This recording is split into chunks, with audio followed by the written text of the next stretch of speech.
షాద్ నగర్ వైపు ఉన్న మన స్వర్గసీమ వెంచర్లో ప్లాట్లు కొన్న వాళ్ళంతా సంతోషంగా ఉన్నారు. ఒక్కసారి విజిట్ చేయండి. హాయ్ హలో నమస్తే, నేను మీ anchor Shiva. Welcome to iDream Media. ఈరోజు నా ముందున్న గెస్ట్ అంకితా నాయుడు. తనతో తన జర్నీ గురించి, ప్రజెంట్ బిగ్ బాస్ సీజన్ 9 ఏదైతే కామనర్స్ కోసం అగ్ని పరీక్ష పెట్టారో ఆ టాపిక్ గురించి, అండ్ తన లైఫ్లో కొన్ని బ్యాడ్ థింగ్స్ కానీ లేకపోతే ఇవన్నీ జరిగాయి. వాటి గురించి నేను ఎప్పటి నుంచో తనతో ఒకసారి మాట్లాడిద్దామని అనుకున్నా. కానీ నాకు ఈరోజు తనతో మాట్లాడే ఛాన్స్ ఈరోజు నాకు ఇచ్చారు. తనతో మాట్లాడి మనకి తెలియని విషయాలు తెలుసుకునే ప్రయత్నం అయితే చేద్దాం. హాయ్ అంకిత నాయుడు. చాలా బాగున్నాను, మీరు బాగున్నారు? నేను బాగున్నాను. Thank you. ఫస్ట్ చాలా రోజులు నుంచి అడుగుతున్నారు, బట్ ఇప్పుడు కుదిరింది. ఆల్ ఓకేనా? Yeah fine. అంతా ఇప్పుడు ఓకేనా? యా. అంకిత నాయుడు, యా. నీ పేరు ఇదేనా?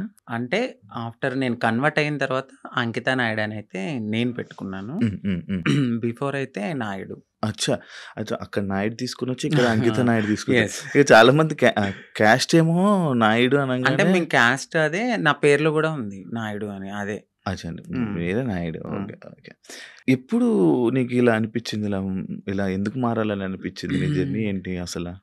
అంటే యాక్చువల్లీ ఎందుకు ఇలా మారాను అంటే, నాకు 9 years ఉన్నప్పుడు నాకు అనిపించింది, అంటే లోపల నా సోల్ ఒకటి చెప్తుంది, నా బాడీ ఒకటని నాకు అనిపించింది. నాకు 9 years అప్పుడు. అది కూడా నేను అబ్జర్వ్ చేయలేదు, నా ఫ్యామిలీ కూడా అబ్జర్వ్ చేయలే. నా చుట్టూ ఉండే సొసైటీ నన్ను అబ్జర్వ్ చేసేలాగా చెప్పింది. అది ఎలా అంటే, నేను బయటకు వెళ్ళినప్పుడు నా ఫ్రెండ్స్ కానీ చుట్టుపక్కల వాళ్ళు కానీ, నీ హావభావాలు ఏంటి ఇలా ఉన్నాయి, నీ హ్యాండ్స్ ఎందుకు ఇట్లా మూవ్ చేస్తున్నావు, నీ నడక ఎందుకు అలా ఉంది, నువ్వెందుకు అమ్మాయిలా బిహేవ్ చేస్తున్నావు అని నన్ను అనేవారు అనమాట. సో నేను ఎప్పుడు పట్టించుకోలేదు అది. సమ్ టైమ్స్ ఎప్పుడైనా నేను ఫ్రెండ్స్తో, బాయ్స్తో ఎక్కువ ఉండేదాన్ని కాదు, గర్ల్స్తో ఎక్కువ ఆడుకునేదాన్ని. అప్పుడు బాయ్స్ అందరూ వెళ్తూ 0.5 చెక్క ఇట్లా డిఫరెంట్గా పిలిచినప్పుడు నేను చాలా హర్ట్ అయ్యేదాన్ని. ఒకసారి నేను వెళ్ళి నా అద్దం ముందు నేను ప్రశ్నించుకున్నాను. ఏమనంటే, ఏంటి నన్ను అందరూ ఇలా అంటున్నారు, ఫ్యామిలీ ఏమో బాగానే ఉన్నావు అంటున్నారు, బట్ నా మనసు ఏమో చెప్తుంది ఏంటంటే నువ్వు ఒక అమ్మాయివి అనే ఫీల్ నాకు అప్పుడే అనిపిస్తుంది. ఇది కరెక్ట్ కాదు, ఎందుకు వీళ్ళందరూ నన్ను ఇలా అంటున్నారని నాలో నేను చాలా బాధపడేదాన్ని. సో సమ్ టైమ్స్ ఫ్రెండ్స్తో కూడా ఆడుకోకుండా ఒకే రూమ్లో ఉండి బాధపడేదాన్ని. ఒక సిచ్యువేషన్ ఎప్పుడు నాకు 13-14 వచ్చినప్పుడు చాలా పెద్ద సిచ్యువేషన్, ఎక్కువ అంటే బాధ ఎక్కువైపోయింది. నాలో నేనే బాధపడ్డము, ఒక అమ్మాయిలా ఉండాలనుకోవడం, చీర కట్టుకోవాలనుకోవడం, బొట్టు పెట్టుకోవాలనుకోవడం. సో అది నాకు అలవాటయింది. అమ్మ వాళ్ళు లేనప్పుడు, ఇంట్లో ఎవరు లేనప్పుడు చీర కట్టుకుంటూ బొట్టు పెట్టుకుని నాకు నేను ఒక 5 minutes or 10 minutes నాకు నేనే చాలా ఆనందంగా ఫీల్ అయ్యేదాన్ని. ఇక వస్తున్నారనిపించి తెలుస్తుంది, అమ్మ వాళ్ళు ఎప్పుడైనా బయటకు వెళ్ళి వస్తున్నారో, ఒక టైం అయింది కదా అని తీసేసి మళ్ళీ అబ్బాయి బట్టలు వేసుకునేదాన్ని. ఇట్లా నాకు అనిపించి ఒక టీనేజ్ వచ్చింది. ఇంటర్ చదువుతున్నప్పుడు ర్యాగింగ్ ఎక్కువైపోయింది బాగా.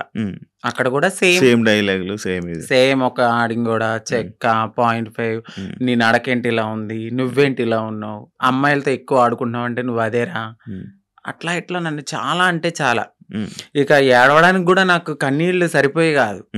ఇక ఇదే నాకు లైఫ్లో ఒక టర్న్ వచ్చింది. ఏంటంటే, నేను డాన్స్ బాగా చేసేదాన్ని. ఎప్పుడు పెట్టినా అమ్మాయి సాంగ్సే, ఐటమ్ సాంగ్స్. అట్లా నాకు పేరు బాగా పెట్టారు. అప్పుడు చిట్టి ఆయరే సాంగ్ అని వస్తే, సో నన్ను అప్పుడు చిట్టి అని పిలిచేవారు. చిట్టి కాస్తే చిట్టి నాయుడు అయిపోయింది. అప్పుడు చిట్టి నాయుడు అని పిలవడంతో చాలా మందికి చిట్టి నాయుడు అని తెలుసు. ఎక్కడ ప్రోగ్రామ్స్ ఉన్నా వెళ్ళేదాన్ని, డాన్స్ చేసేదాన్ని, మనీ సేవ్ చేసుకునేదాన్ని, అమ్మాయి సాంగ్స్ చేసేదాన్ని. నాలో ఉన్న ఆ ఫీలింగ్స్ ని అమ్మాయిగా అక్కడ సొసైటీలో రెడీ అయినప్పుడు చాలా ఆనందంగా ఫీల్ అయిపోయేదాన్ని. అమ్మా, ఇలా నా డ్రీమ్ నెరవేరుతుంది, నేను అమ్మాయిలా ఉండగలుగుతున్నానని చాలా హ్యాపీగా ఫీల్ అయ్యేదాన్ని. ఎప్పుడైతే ఆ మేకప్ నుంచి బయటకు వచ్చి నేను అబ్బాయిలా ఉండేదానో, మళ్ళీ అదే రొటీన్, ఫ్రెండ్స్తో కానీ లేకపోతే చుట్టుపక్కల వాళ్ళతో కానీ, మీ అబ్బాయి ఏంటి ఇలా చేస్తున్నాడు. నేను ఎక్కువ మా మమ్మీ హెల్ప్ చేసేదాన్ని, గిన్నెలు తోమేదాన్ని, ఇల్లు తుడిచేదాన్ని, అట్లా చేసేదాన్ని. మా అమ్మగారు వద్దనేవారు, చుట్టుపక్కల వాళ్ళు నన్ను చూసి నవ్వేవాళ్ళు. కానీ మా అమ్మగారికి ఎప్పుడు, ప్రతి తల్లికి తన కొడుకు రాజే ఎలా ఉన్నా కూడా, సో నన్ను కూడా అట్లానే అనుకున్నారు. ఒక 18-19 ఇక వచ్చేసి మారిపోవాలని నేను ఫిక్స్ అయిపోయాను. ఎందుకంటే చుట్టుపక్కల వాళ్ళు అన్న మాటలు అది యాక్చువల్లీ అదే ఇప్పుడు మీకు చుట్టుపక్కల వాళ్ళు మిమ్మల్ని ఇలాంటి మాటలు అనడం వల్ల మీ మైండ్ మారిందా? అలా అని కాదు. అంటే నేనెప్పుడు అబ్జర్వ్ చేసుకోలేదు. అంటే ఇలా ఇప్పుడు ఆ ఏజ్‌కి నేను ఇలా అవును. మారిపోవాలి, అవును. ఎక్కడికెళ్ళి మారాలో మనకేం తెలీదు. ఆ. నేనేమనుకునేదాన్నంటే ఇట్లా నేను అమ్మాయిగా ఇలా ఇంట్లో రెడీ అవ్వడము, ఉమ్. నాకు నేను ఇలా ఉండడమే అదే నా ప్రపంచం అనుకున్నాను గానీ, వేరే ప్రపంచం ఉంటది. ఉమ్. ఇట్లా అప్పటికి నాకు భయం అనమాట. ట్రాన్స్‌ని ఎక్కడైనా చూసినా ఉమ్. నేను భయపడేదాన్ని. మాట్లాడేదాన్ని కాదు. అవును. చాలా భయపడేదాన్ని. ఇప్పటికీ ఉండేది. ఎందుకు భయం? అసలు నార్మల్‌గా అర్థం కాదు. అంటే సొసైటీలో కొంతమంది చేసే అందరూ కాదు. మోరోవర్ కొంచెం మారింది సొసైటీ ఇప్పుడైతే. అప్పట్లో మేమున్నప్పుడు ఏంటంటే కొంచెం హార్ష్‌గా బిహేవ్ చేయడం, కొంచెం కొట్టడము, తిట్టడము. అది కూడా ఎందుకు? ఇదే సొసైటీ వాళ్ళని వేలెత్తి చూపియడం వల్ల ఫ్యామిలీకి దూరం అయ్యి మాకు ఎటు కాని లైఫ్ అయిపోయిందని చెప్పి సో అదే గర్జ్ పెట్టేసుకున్నారు చాలా మంది. అప్పట్లో మగవాళ్ళన్న చిన్న కామెంట్ చేసినా కొట్టేసేవాళ్ళు అప్పట్లో. ఇప్పుడు మారడం అయితే కొంచెం జరిగింది. నేనున్నప్పుడు కొంచెం భయపడ్డాను. భయపడి ఎవరికి చెప్పేదాన్ని కాదు. ఇంట్లో రెడీ అయ్యేదాన్ని. కానీ మా అమ్మాలకి తెలియదు కానీ చుట్టుపక్కల వాళ్ళందరికీ తెలుసు నేను ఇలా. మేము రియాక్షన్ ఏంటి మరి? స్టార్టింగ్ ఇలా అయిపోతాను, ఇలా మారుతాను అంటే చెప్పారా? చేశారా? నేనైతే ఫస్ట్ ఏం చెప్పలేదండి.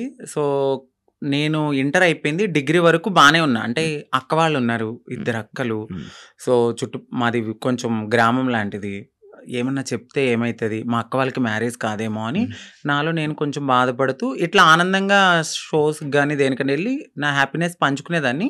వాళ్ళు ఏమనుకున్నారంటే ఓకే అక్కడ అలా చేశాను కదా ఇలాగ అని తెలీదు. ఇలా నడిపించుకుంటూ ముందుకెళ్తున్న తరుణంలో వాళ్ళు బాధపడ్డారు. ఎందుకు అబ్బాయిలా చేయొచ్చు కదా అని. ఒకానొక సిచ్యువేషన్ మా పెద్దక్కకి మ్యారేజ్ అయిన తర్వాత నేను ఓపెన్ అయ్యాను. ఓకే, చెప్పడం నేను ఇలాగా నాకు అమ్మాయి ఫీలింగ్స్ ఉన్నాయి, నేను మారాలనుకున్నప్పుడు. సో మా మమ్మీ చాలా బాధపడ్డారు. ఎందుకు ఇలాగా అని. ఏదో నేను పాపం చేసుకున్నాను అనుకుంటా, అందుకే ఇలా పుట్టావనగానే నాకు చాలా బాధ అనిపించింది. అంటే ఇలా పుట్టడం బాధ ఎందుకు, ఇట్లా కూడా ఒక హ్యాపీనెస్ నాకు నేను నచ్చినట్టు బ్రతకడం అని నేను అనుకున్నాను. కానీ ఒకవేళ అబ్బాయిలో ఉండలేమా? ఉండలేమండి. ఉండలేరా? కష్టమా? చాలా. అవునా? చాలా. నాకు నేనే చాలా క్వశ్చన్స్ వేసుకున్నాను ఇలా ఉండొచ్చా అని. కానీ కొంతమంది నార్మల్గా వాళ్ళకి ఆ ఫీలింగ్స్ ఉన్నా కూడా అబ్బాయిలాగా ఉండిపోయి పెళ్లి చేసుకుంటున్నారు కదా.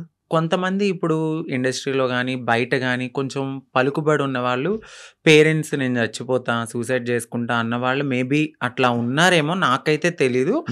మోరోవర్ 99.9% ఒక్కసారి మాకు ఈ ఫీలింగ్స్ ఉన్నాయి అంటే డెఫినెట్లీ మారుతారు, ఖచ్చితంగా మారుతారు. అది నేనే ఎగ్జాంపుల్ తీసుకోవచ్చు, చాలా మందిని మీరు ఎగ్జాంపుల్ తీసుకోవచ్చు.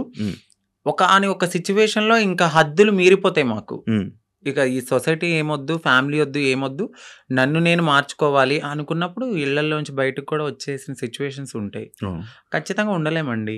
ఓకే, కష్టం అసలు చాలా. హైదరాబాద్ ఎప్పుడు వచ్చారు? హైదరాబాద్ వచ్చి 2018. ఓకే, ఎందుకు రావాల్సి వచ్చింది? నార్మల్గా అప్పుడు డిగ్రీ అయిపోయింది.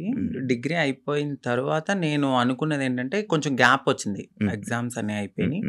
సో కొంచెం ఫైనాన్షియల్గా మమ్మీకి సపోర్ట్ చేద్దామని అక్కడ మా బావగారు ఉంటే ఆయన తెలిసిన కంపెనీలో నార్మల్గా కంప్యూటర్ దగ్గర జాబ్ అని వచ్చాను. బట్ ఇక్కడున్న ప్రపంచానికి రెక్కలు వచ్చేసినాయి నాకు. ఇక వెళ్ళాలి అనిపించలేదు. ఒక 2 months చేశాను ఇక్కడ. దాని తర్వాత నాకు ఎంబీఏ సిఆర్ రెడ్డి కాలేజీలో సీట్ వచ్చింది. ఏలూరు సిఆర్ రెడ్డి కాలేజీలో సీట్ వచ్చింది. మళ్ళీ వెళ్ళిపోయాను. ఇంకా 2 years అక్కడ చదువుకున్నాను. ఎక్కడ మీది నేటివ్? మాది వచ్చి భీమడోలు, భీమడోలు, వెస్ట్ గోదావరి డిస్ట్రిక్ట్, ఏలూరు, భీమడోలు.